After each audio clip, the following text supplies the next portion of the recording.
saya bilang saya nggak mau didua berprasangka terlalu jauh gitu. Oh, buruk, jangan gitu. berprasangka terlalu Karena jauh. ternyata laki-laki itu senang banget istrinya mempercayai dia gitu.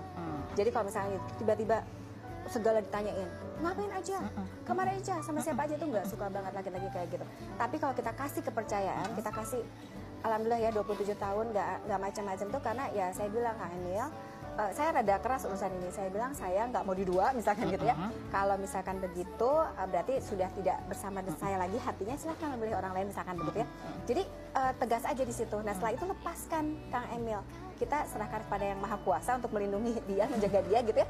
Karena kalau enggak kita curiga terus tuh. Capek ya? Apalagi tahu sendiri kan Kak Emil tuh, ya ampun, ibu-ibu tuh kalau ketemu sama Kak Emil tuh ya ampun. Dia tuh sampai dicakar-cakar. Dia itu banyak banget ya. Jadi bahkan suka ada juga yang keceplosan. Ya bilang, oh Emil aku siap menjadi istri kedua gitu-gitu. Aduh itu kadang-kadang dulu sempet sih. Milih pacar dengan milih istri itu beda ini buat para cowok ya. Cewek cantik banyak lah, pasangan cantik. Tapi yang akan meneruskan genetikanya ke anak-anak kita itu nggak boleh sembarangan. Gitu. Jadi jangan cowok-cowok nih jangan terlalu terbuai oleh penampilan yang kamu suka dari luar saja. Kalau sudah mau berkeluarga, betul-betul harus dipilih karena nanti kecerdasannya turun ke anaknya, kan gitu ya. Perilakunya turun kepada keturunannya. Makanya itu. Nah, kemudian tadi jadi laki-laki dalam percintaan harus sabar. Ya. Hai guys, aduh rungsing banget Mamski lihat berita yang paling tergres ya. Ada pengakuan dari seorang wanita yang bernama LM dengan menuduh RK ya, sang bapak itu sudah menghamidunkannya sehingga menghasilkan seorang baby yang umurnya sekarang 3 tahun. Aduh.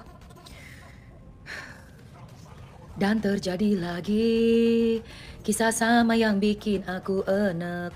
Sumpah gue enek banget guys. Ini tuh mengingatkan aku akan si mbak ini nih. Perjuangkan anak nada. Oke. Agar dia masa depannya bisa tidak diolok-olok. Dan mungkin ya jejak digital dia kalau sudah besar dia bisa lihat. Nah, ini perjuangan mama. Dia sekarang sudah. Oke, semuanya sama ya, perjuangan mama untuk anak bla bla bla bla. Kalau yang tadi itu dia masih agak lebih oke lah ya, karena sudah sempat dinikahi secara siri.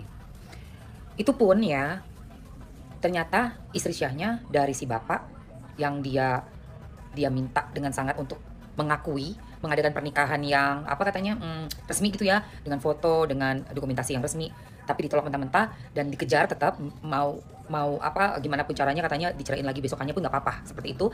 Tapi kamu tahu apa yang dia dapat? Surat dari lawyer. Nah, karena ini kejadian berapa tahun yang lalu ya, 2 atau 3 tahun yang lalu, kayaknya si ibu C juga harus deh melakukan hal yang sama ya. Jangan cuma diem aja atau mengalah gitu loh, mengalah sama si cewek itu. Karena kita nih istri syah, menikah udah bertahun-tahun, puluhan tahun bahkan ya, sudah tinggal ya separuh menuju seperempat akhir hidup lah ya. Bener gak sih, bersama dengan pendamping kita yang kita support dari nol, ya enggak, dari dia belum jadi apa-apa sampai sekarang udah jadi somebody gitu kan, terus tiba-tiba mau ada satu orang yang nggak jelas dari mana asal usulnya, terus apakah benar atau enggak, ya let's say bener pun juga kayak nggak worth it banget deh buat kita tuh ngalah begitu aja gitu loh. Jadi dari pengalaman yang mbak yang tadi tuh yang nangis-nangis itu, dia nangis-nangis karena dia dapat surat lawyer dari si ibu ya, yang mana di surat itu dia tidak mendapatkan apapun juga dan sangat tegas sekali diminta untuk menjauh, tidak mendapatkan apapun yang dia mau, baik itu pernikahan yang resmi kayak atau apapun, pengakuan tentang anak, karena di situ di dalam surat dari lawyer itu dijelaskan banget bagaimana posisi si bapak dengan si ibu yang resmi menikah, dan tidak ada pengakuan apapun dengan pernikahan yang tidak resmi, karena secara negara kalau nggak tercatat di catatan sipil nggak bisa dibela juga dari segi hukum, tidak ada pembelaan apapun, tidak ada bisa menuntut apapun. Nah itu ya, makanya rugi sekali kalau kita nggak menikah secara sipil, secara negara. Sangat rugi di perempuannya. Jadi mungkin itu yang harus bisa dilakukan dengan tim lawyernya si ibu istri syah ya, karena aku pembela istri syah pastinya. Sebagai wanita yang udah menikah, punya suami, pastinya kita harus bisa menjaga rumah tangga kita, apalagi memang kita masih bisa memaafkan ya. Lain ceritanya kalau memang udah nggak bisa memaafkan dan pengen pisah, itu lain cerita. Tapi kalau masih pengen bareng, hadapi bersama tantangan ini, dan ya secara hukum aja gitu. Dengan tegas kirim surat bahwa ini sudah merupakan gangguan kepada keluarga, secara hukum tidak ada apa-apa yang bisa dipertanggungjawabkan. Memang tidak ada guys, secara hukum nggak ada loh, beneran loh. Yang rugi emang cewek, emang kita sih perempuan yang rugi kalau mau menyerahkan diri kepada hubungan cinta satu malam dengan suami orang itu bahaya banget karena kita nggak bisa nuntut apapun. Jadi secara tegas harus ada surat lawyer untuk menyuruh back off, mundur, tidak ada mau bertanggung jawab apapun, tidak menanggapi apapun. Tanggung jawab moral si laki-laki yang nggak tahu ya, itu ntar urusannya beliau dengan ya kan. Tapi kalau memang masih mau mempertahankan rumah tangganya dan sang nyonya juga masih bisa memaafkan, ya lakukan tindakan segera sih menurut aku. Lakukan aja tindakan sesegera mungkin supaya kasus ini tidak melebar kemana-mana dan keluarga tetap bisa berjalan dengan harmonis melewati semuanya. Juga yang paling terpenting adalah pelajaran untuk cewek-cewek yang bekerja tanda kutip ya. Jangan sembarangan menjebak orang dengan tiba-tiba pura-pura Hamidun lah, atau memang Hamidun beneran lah kayak di sinetron. Nggak ada ceritanya, say. Nggak dapat apa-apaan. Ya udah dapat anak doang. Ya kerja banting tulang, silakan besarkan anak kamu yang memang ya bagaimana. Kalau udah nikah kan punya nasab langsung ke bapaknya, bin atau binti lah. Kalau anak itu susah, say. Ya, makanya kita harus bisa berpikir panjang sebelum melakukan sesuatu dan jangan mau dirugikan oleh perbuatan seperti itu, cinta satu malam atau apalah ya jenisnya. Gue nggak ngerti deh, nggak support yang kayak begitu karena ujung-ujungnya tetap kita perempuan yang dirugikan. Mantan seorang pejabat, inisialnya R, diduga bikin Hamidun seorang enong-enong. Pertanyaannya sekarang adalah, siapa yang salah, siapa yang jadi pelaku, dan siapa korbannya? Oke, sekarang kita bahas si Akang deh. Karena masa cewek mulu yang duluan disalahin kalau lagi ada kasus kayak gini ya kan? Si Akang ngebantah, katanya sebelum ketemu si Akang, si enong-enong udah Hamidun. Dan si Akang cuma mengaku pernah 1 kali aja ketemu enong-enong itu. Tapi pertemuan 1 kali macam apakah yang bisa membuat seorang perempuan langsung mengaku Hamidun? Walaupun si Akang ngebantah itu bukan anaknya katanya, tapi apakah kalian juga merasa bahwa anak itu mirip sama si Akang? Tapi kita juga nggak boleh tuh ngebelain si enong-enong, mau dia kata berjuang demi anaknya lah, apalah. Hello! Waktu sebelum lu wawali sidot sama si Akang, lo kan udah tahu si Akang punya istri.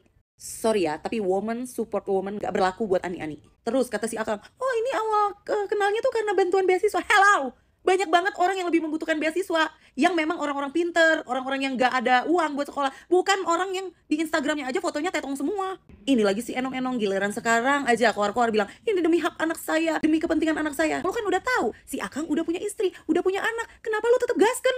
Makanya deh, udah berhenti deh percaya sama laki-laki pencitraan, tata bicara, tutur katanya tuh baik, sok bucin kalau sama bini, sok family man banget. Padahal ternyata kalau nggak ada bini, video call lah nama ani-ani. Tuh pas lagi di mana ya kok bisa video call, kok nggak ketahuan bininya. Enong-enong ini juga ya, lu kok padahal nggak ada kapok-kapoknya, kan udah banyak contoh kejadian percintaan macam kayak begini nih, pasti akhirnya bakal tragis.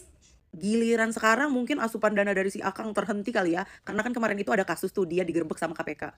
Mungkin aliran dananya stop, enong-enong mau nggak mau kan, enong-enongnya BU baru deh cuap-cuap. Kan gue udah kata, hubungan yang kayak begini itu pasti akhirnya tragis. Makanya waspadalah. Kaget banget, baru bangun tidur, tiba-tiba ngeliat berita. Katanya mantan gubernur Jawa Barat, RK, selingkuh. Sebenarnya mah bukan masalah selingkuhnya. Kalau masalah selingkuh mas semua orang juga bisa. Tukang sos sepatu bisa, ojol bisa, tukang asbes bisa, tukang ordeng bisa. Semua juga bisa, selebgram bisa, tiktoker bisa gitu. Tapi yang jadi masalah bukan masalah selingkuhnya. Beliau ini adalah pejabat publik, itu yang jadi masalah. Dan beliau pernah jadi orang nomor 1 di Jawa Barat. Tapi beliau udah klarifikasi kok di akun IG pribadinya. Intinya beliau bilang itu fitnah. Tapi menurut gua klarifikasinya gantung. Kenapa? Karena beliau bilang, beliau memang pernah ketemu sekali sama orang itu pun terkait permohonan bantuan kuliah. Mohon maaf Kang, nanti ada pertanyaan lagi yang timbul di masyarakat. Emangnya nggak ada orang yang berkompeten buat nemuin dia? Kenapa harus Bapak yang nemuin dia turun langsung gitu? Dan dari ribuan orang yang butuh dana kuliah, kenapa harus dia yang Bapak temuin? Yang notabene dia adalah selebgram. Kan masih banyak Pak orang yang tidak mampu lainnya, kenapa harus dia yang Bapak temuin? Terus ada kalimat menarik lagi yang beliau tulis, ia sudah hamil duluan saat bertemu. Itu kan kayak bahasa tongkrongan banget ya, kayak misalkan ada cewek, sayang, aku hamil. Apaan sih orang pas kita main udah hamil duluan gitu, jadi kayak asumsi kita tuh jadi terus asumsi netizen jadi lebih aneh lagi. Apa anaknya Pak RK, Zahra, yang katanya kan lepas hijab tuh gue gak tahu sih beberapa bulan yang lalu, intinya katanya Zahra lepas hijab gara-gara galau gitu karena kelakuan Pak RK. Itu asumsi netizen, jadi kan jadi kemana-mana pikiran orang ya, perkara lepas hijab jadi disambungin ke situ. Intinya gue bikin konten kayak gitu biar pejabat publik pada melek gitu, harus tahu bahwa sekarang rakyat kita itu udah kritis, apapun bisa dipertanyakan gitu. Karena ente tahu kalau rakyat kita udah kritis, ayo dong berkomunikasi itu yang jelas, jangan ngambang. Masa komunikasi gitu aja jadi ngambang kemana-mana gitu. Kita tuh udah mikir bro, ente dapat duit dari kita gitu maksudnya. Ya tetap aja ya, itu namanya asumsi karena nggak ada satupun bukti dari si cewek kalau Pak RK itu bener ngelakuin hal itu. Itu kan cuma DM doang, screenshotan DM. Kalau DM mah gue juga bisa, gue DM aja sih ini Pevita Pierce, kamu telah merenggut keperjakaanku, gue juga bisa begitu kalau DM mah. Tapi what if kalau berita ini bener nih, kita berandai-andai aja dulu gitu ya. Kalau emang ini bener, kita belajar bahwa nggak ada hubungannya bucin sama kesetiaan sama loyalitas tuh nggak ada bro. sebucin apapun ente dalam berhubungan ya, lu mau nyebokin dia tiap hari, lu mau jilatin jempol kaki dia, bucin banget dah. Apa-apa dulu lapin mukanya kalau lagi makan. Ya kalau emang selingkuh mah ya selingkuh. Kagak ada hubungannya bucin sama kesetiaan tuh kagak ada. Reaksi Atalia Praratia atas isu selingkuh Ridwan Kamil. Kabar mengejutkan datang dari Gubernur Jawa Barat Ridwan Kamil yang dituding berselingkuh dengan selebgram bernama Lisa Mariana. Isu ini mencuat dan menarik perhatian publik terutama terkait reaksi sang istri Atalia Praratia. Atalia, istri Ridwan Kamil, menjadi sorotan setelah kabar perselingkuhan ini beredar. Dalam sebuah video lawas, Atalia pernah menegaskan bahwa ia tidak ingin untuk dimadu. Alhamdulillah 27 tahun enggak macam-macam tuh karena saya bilang Kang Emil saya enggak mau didua, ungkap Atalia dalam video yang diambil dari YouTube cumi-cumi.com pada 29 Maret 2025. Atalia juga menegaskan bahwa jika Ridwan Kamil memilih untuk mendua, ia akan rela melepaskan suaminya.